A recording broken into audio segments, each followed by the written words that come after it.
ఇట్లా నువ్వు ఇప్పుడు కొమ్మాలపాటిది అయిపోయిన తర్వాత వెళ్ళి ఆ రోడ్డు మెయిన్ రోడ్ నుంచి వెళ్తుంటే మొత్తం పగల కొట్టేశారు. ముసలి అంతా కింద తీయడానికి ఇబ్బంది పడతారు. మనం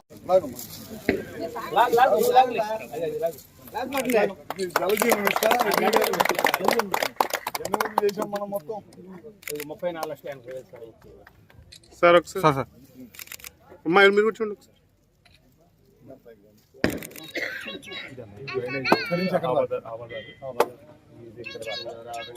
కూటమి ప్రభుత్వం చంద్రబాబు గారు అదేవిధంగా లోకేష్ గారు ఒకేసారి 16,000 మంది టీచర్లు ప్రభుత్వ స్కూల్స్ లో ప్రకటించారు.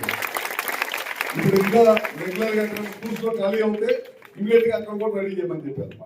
అట్లా అన్ని చేస్తున్నారు. నేను ఇందాక మన నెట్ క్యాప్ పైన చెప్పి మీకు అర్థమైందా? ఇంటి పైన సోలార్ పెట్టుకోమంటారు అందరినీ. మీకు కరెంట్ బిల్లులు ఇబ్బంది లేకుండా రాబోయే రోజుల్లో మనకి పగలపూట లైట్ తయారైంది. లైట్ వచ్చింది కదా, న్యాచురల్ గా లైట్ ఉంటుంది. లైట్ ద్వారా మన ఇంటి మీద కనుక సోలార్ తయారు పెట్టుకోవాలంటే 3 కిలోవాట్లు పెట్టుకోవాలంటే ఒక 2 లక్షలు 2,20,000 ఖర్చు అయింది అనుకో, మీకు రెగ్యులర్ గా యూనిట్లు పగలపూట కరెంట్ అంతా కాల్చుకోవచ్చు. మళ్ళీ సాయంత్రం పూట కరెంట్ ప్రభుత్వం నుంచి తీసుకుంటారు. మీకు మళ్ళీ ఎక్కువ కరెంట్ మీకు యూనిట్లు వచ్చింది దానికి మళ్ళీ ₹2 కాడికి మీకు అకౌంట్ లో ₹2 కాడికి వేస్తారు. మన ఊళ్ళో అసలు పెట్టలేదు కదా సోలార్. అసలు ఏంటి మీద పెట్టారు? ఎన్ని ఇళ్ళు పెట్టారు? 2 ఇళ్ళు పెడితే అంతమంది ఉండి మీకు పెట్టండి, దాంట్లో మీకు లాభం కనపడింది. అందుకే సెంట్రల్ గవర్నమెంట్ కూడా ఇప్పుడు ఏం చేసిందంటే ఒక 78,000 సబ్సిడీ ఇస్తాం. మనం 2 లక్షలు ఖర్చు పెడితే 78,000 అకౌంట్ మీ అకౌంట్ లో మళ్ళీ వచ్చి డబ్బులు పడిపోతాయి. ఇది బ్యాంక్ లోనో లేదా మనం సొంతంగా పెట్టుకుంటే మళ్ళీ ఒక 5 సంవత్సరాలు బ్యాంక్ లోన్ క్లియర్ అయిపోయింది.